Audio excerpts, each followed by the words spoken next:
आज की दुनिया में ग्लोबल डिप्लोमेसी बहुत तेजी से बदल रही है। पुराने नियम, पुरानी दोस्ती, सब कुछ एक नए दौर से गुजर रहा है। और इस बहुत बड़े बदलाव के सेंटर में है भारत, जिसने मिडिल ईस्ट को लेकर एक ऐसा कदम उठाया है जिसने दुनिया भर के समीकरणों को हिलाकर रख दिया है। साल 2026 का ये भारत अपनी पारंपरिक गुटनिरपेक्ष नीति से, जिसे हम नॉन अलाइंड मूवमेंट कहते थे, उससे बहुत आगे निकल चुका है।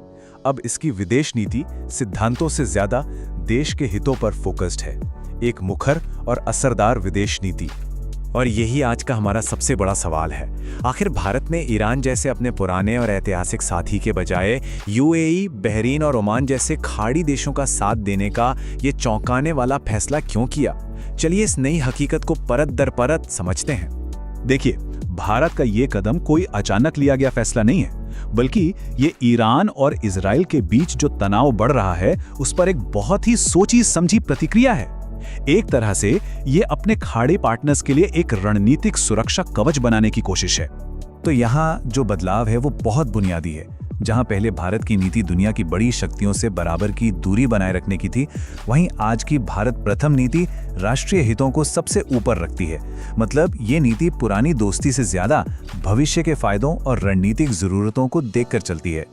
अब बात करते हैं उस सबसे बड़ी वजह की जिसने भारत को इतना बड़ा कदम उठाने के लिए मजबूर किया, और वो वजह है एक बहुत ही विशाल और महत्वाकांक्षी इंफ्रास्ट्रक्चर प्रोजेक्ट।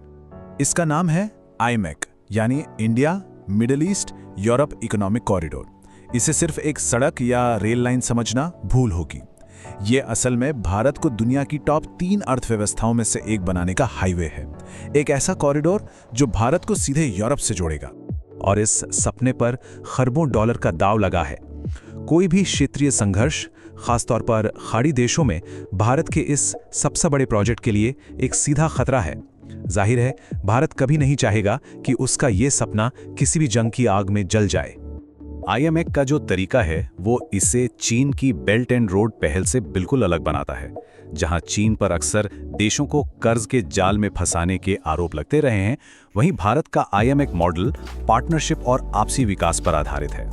लेकिन ये कहानी सिर्फ आर्थिक वजहों तक ही सीमित नहीं है। कुछ ऐसे सुरक्षा हित भी हैं जिन्हें नजरअंदाज करना नामुमकिन है, और इन्हीं ने भारत को ये कड़ा रुख अपनाने पर मजबूर किया है। खाड़ी देशों में 80 लाख से भी ज्यादा भारतीय रहते और काम करते हैं। उनकी सुरक्षा और उनके द्वारा भारत भेजा जाने वाला पैसा, जिसे हम रेमिटेंस कहते हैं, वो भारत की अर्थव्यवस्था और सामाजिक ताने बाने के लिए बहुत जरूरी है। और मामला सिर्फ लोगों का नहीं है, बल्कि ऊर्जा का भी है। भारत दुनिया का तीसरा सबसे बड़ा तेल उपभोक्ता है, और हमारी ऊर्जा की जरूरतों का 60% हिस्सा इसी क्षेत्र से पूरा होता है। इस निर्भरता को कम आंकना एक बहुत बड़ी भूल होगी। तो सबसे अहम बात यह है कि भारत अब चुपचाप बैठकर तमाशा देखने वालों में से नहीं है।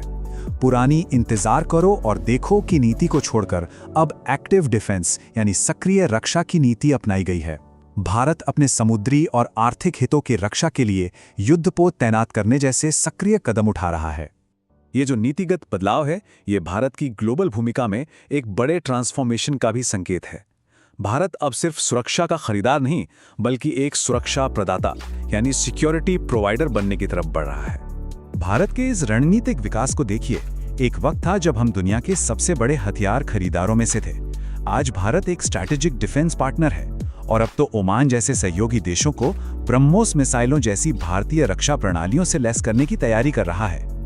और ये सिर्फ बातों तक ही सीमित नहीं है।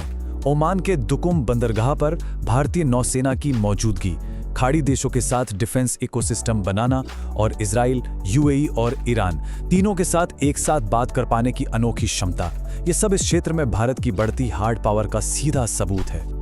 अब सबसे पेचीदा सवाल पर आते हैं, ईरान का क्या होगा?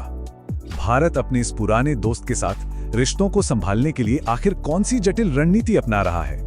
यहीं पर भारत की डिप्लोमेसी की असली कला देखने को मिलती है। भारत ईरान को छोड़ नहीं रहा है, बल्कि एक नाजुक संतुलन बना रहा है। वो तेहरान के साथ रिश्ते तोड़े बिना अस्थिरता की निंदा करने के लिए स्मार्ट साइलेंस की पॉलिसी अपना रहा है। मतलब सही समय पर सही बात कहना और जरूरत पड़ने पर चुप रहकर भी अपना संदेश देना। ये भारत के सामने जो रणनीतिक दुविधा है उसे साफ दिखाता है। एक तरफ है चाबहार बंदरगाह, जो सेंट्रल एशिया और रूस के लिए भारत का गेटवे है और एक ऐतिहासिक निवेश भी। तो दूसरी तरफ है IMEC, जो भविष्य की अपार आर्थिक संभावनाओं का दरवाजा खोलता है। तो भारत ने ईरान को एक बिल्कुल साफ और अनकहा संदेश भेजा है, वो ये कि व्यावसायिक साझेदारी तभी तक संभव है जब तक क्षेत्र में स्थिरता बनी रहे। अगर हमारे पार्टनर्स की सुरक्षा पर कोई आंच आई तो भारत चुप नहीं बैठेगा। तो इस पूरी नई विदेश नीति का जो मूल सिद्धांत है वो यही है, भारत की वफादारी अब किसी देश या किसी गुट के साथ नहीं, बल्कि सिर्फ और सिर्फ अपने राष्ट्रीय हितों के साथ है। यही नीति भारत को चीन ईरान के गठजोड़ को चुनौती देने के साथ साथ पश्चिम से भी अपनी रणनीतिक आजादी बनाए रखने की ताकत देती है। और अंत में हम इसी विचार के साथ आपको छोड़ जाते हैं। यथार्थवादी विदेश नीति के इस नए दौर में भारत की इस साहसिक नई रणनीति के जोखिम और इनाम क्या होंगे? क्या भारत अपनी पुरानी दोस्ती और भविष्य की महत्वाकांक्षाओं के बीच एक सही संतुलन साध पाएगा? इसका जवाब तो खैर वक्त ही देगा।